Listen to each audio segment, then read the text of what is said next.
Assalamualaikum warahmatullahi wabarakatuh. Bagaimana kabar anak-anakku? Alhamdulillah, kita semua dalam keadaan sehat walafiat tanpa aral suatu apapun.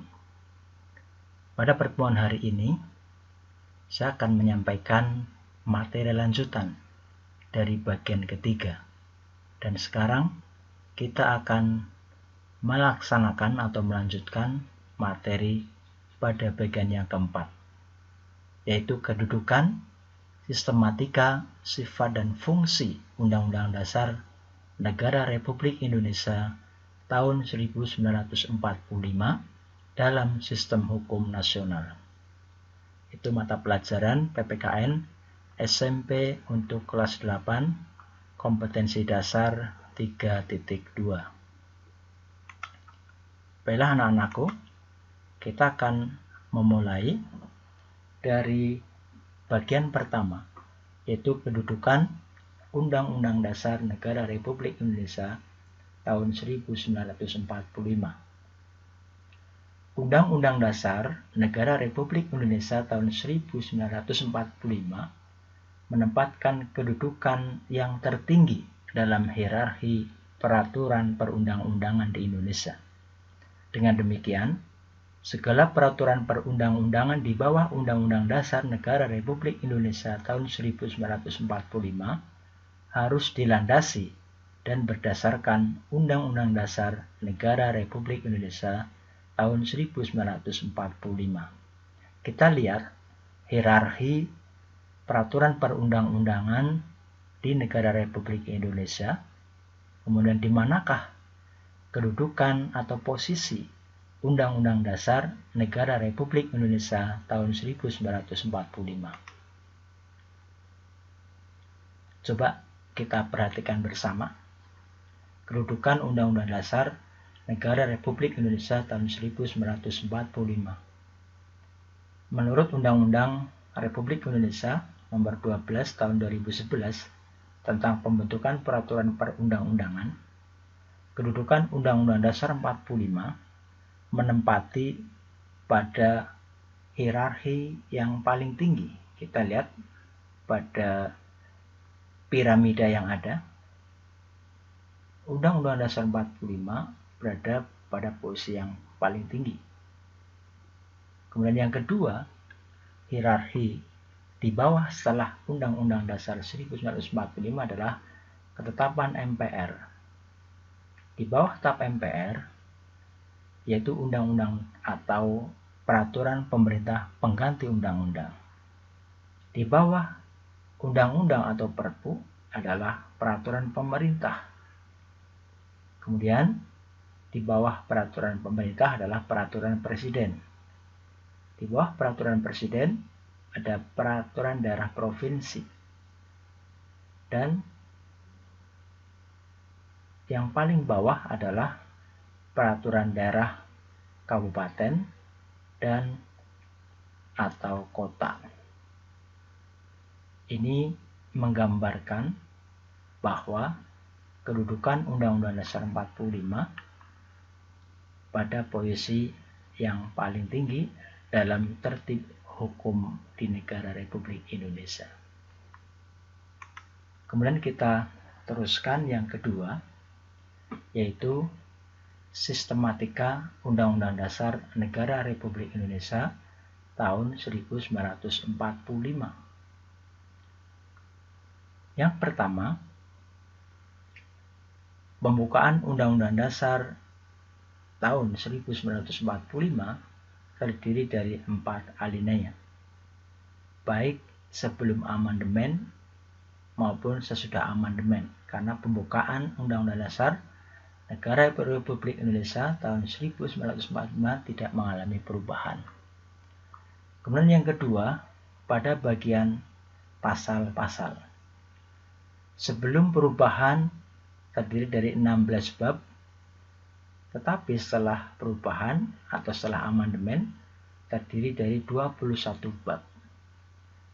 Kemudian sebelum perubahan terdiri dari 37 pasal. Setelah perubahan terdiri dari 73 pasal. Sebelum perubahan terdiri dari 49 ayat.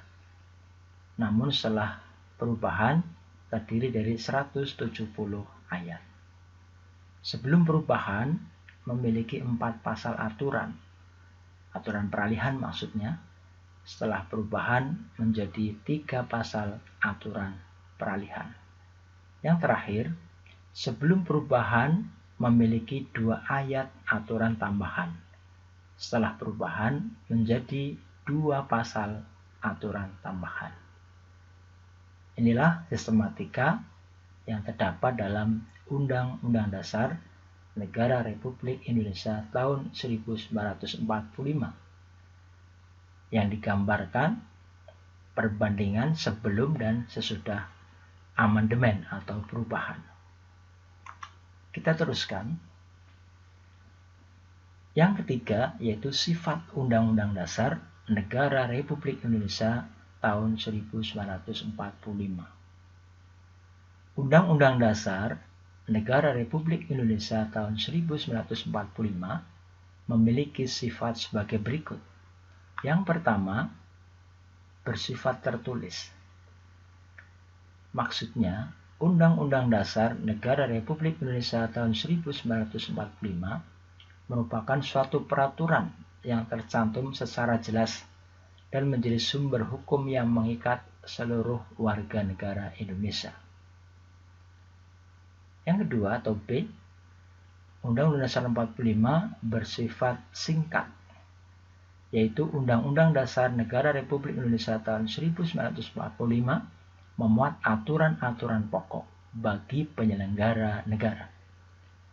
Sifat yang ketiga yaitu sifat supel, yaitu Undang-Undang Dasar Negara Republik Indonesia tahun 1945 disusun dengan isi yang dapat dikembangkan jika diperlukan. Kemudian sifat yang keempat dari Undang-Undang Dasar Negara Republik Indonesia tahun 1945 adalah rigid. Artinya memerlukan cara khusus dan istimewa untuk merubahnya. Itu tadi penjelasan sifat Undang-Undang Dasar Negara Republik Indonesia tahun 1945. Anak-anakku, saya lanjutkan penjelasan tentang fungsi Undang-Undang Dasar Negara Republik Indonesia tahun 1945. Undang-Undang Dasar Negara Republik Indonesia tahun 1945 memiliki beberapa fungsi. Yang pertama, berfungsi sebagai hukum dasar, yaitu setiap produk hukum, tindakan atau kebijakan pemerintah, baik tertulis maupun tidak tertulis, harus dapat dipertanggungjawabkan sesuai dengan ketentuan Undang-Undang Dasar Negara Republik Indonesia tahun 1945. B. Sebagai alat kontrol. Undang-Undang Dasar 45 menjadi pengontrol atas kesesuaian antara norma hukum yang lebih tinggi dan norma hukum yang lebih rendah. Jadi jika ada produk atau pembuatan hukum di bawah Undang-Undang Dasar Negara Republik Indonesia tahun 1945 harus sesuai dengan Undang-Undang Dasar Negara Republik Indonesia tahun 1945. Yang ketiga atau C, Undang-Undang Dasar Negara Republik Indonesia tahun 1945 berfungsi sebagai pengatur. Maksudnya, Undang-Undang Dasar Negara Republik Indonesia tahun 1945 mengatur tentang cara kekuasaan negara itu disusun, dibagi, dikelola, dan dilaksanakan. Fungsi yang keempat adalah sebagai alat penentu. Maksudnya, Undang-Undang Dasar Negara Republik Indonesia tahun 1945 menjadi penentu dari hak dan kewajiban seluruh warga negara termasuk aparat negara. Demikian penjelasan tentang kedudukan, sistematika, sifat, dan fungsi Undang-Undang Dasar Negara Republik Indonesia tahun 1945. Mudah-mudahan kalian dapat memahami penjelasan yang barusan Pak Guru sampaikan. Terima kasih atas perhatiannya. Wassalamualaikum warahmatullahi wabarakatuh.